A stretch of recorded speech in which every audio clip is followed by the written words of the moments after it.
जी अब जदि चुकब साच कहिला चूल्हा न फूकब। सुनी अम्मा जी अब जदि चुकब साच कहिला चूल्हा न फूकब।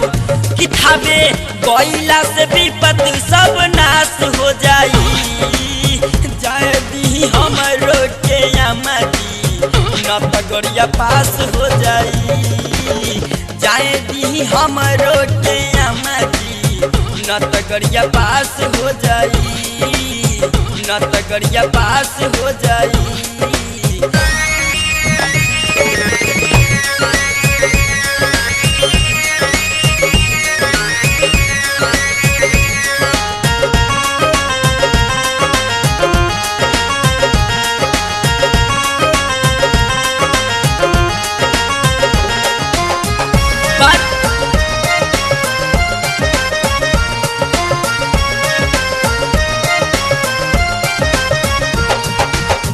बारह भाग आइल बाटे नवमी के परब।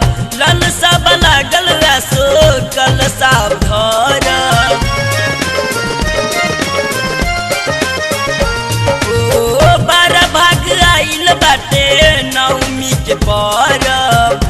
ललसा लागल रसो कलसा भरब। कहिया से कहता नी करी कर जोड़ी कबूता आज ले में सर फोड़ी। कहिया से कहता नी कर जोड़ी कबूता आज ले में सर फोड़ी। कि ओही जा गइला से जिंदगी के तलाश हो जाई। जाए दी हमरो के अम्मा जी न त गरिया पास हो जाई। जाए दी हमरो के अम्मा जी न त गरिया पास हो जाई। बुझनी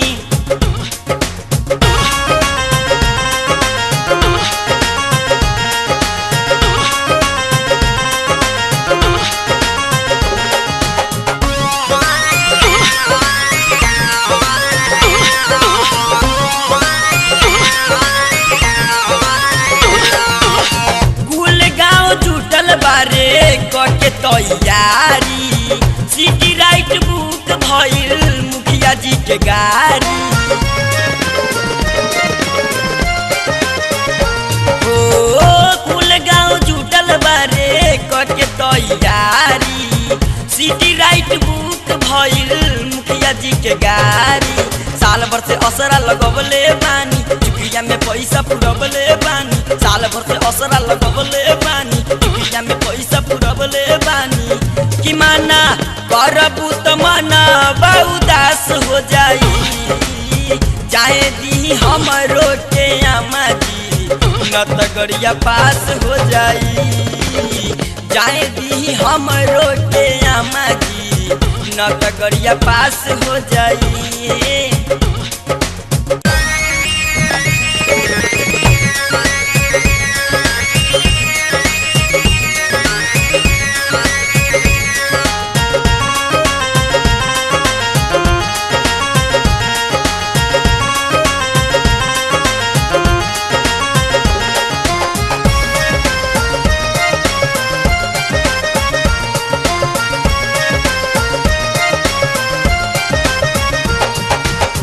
हर साल जात बिया मोइन जी के कनिया।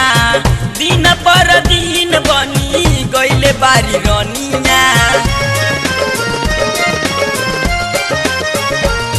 ओ हर साल जात बिया मोइन जी के कनिया। दिन पर दिन बनी गइले बारी रनिया। चाही न हमके नोटपन सौआ संगही में चलिए भैरव बउआ। चाही न हमके नोटपन सौआ संगही में चलिए भैरव बउआ। कि घूमी आही तहरा कुछ खास हो जाई। जाए दी हमरो के अम्मा जी न त गरिया पास हो जाई।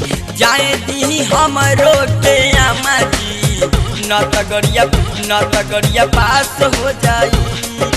सुनी अम्मा जी अब जदि चुकब साच कहिला चूल्हा न फूकब। सुनी अम्मा जी अब जदि चुकब साच कहिला चूल्हा न फूकब। कि थावे गइला से विपत्ति सब नाश हो जाई।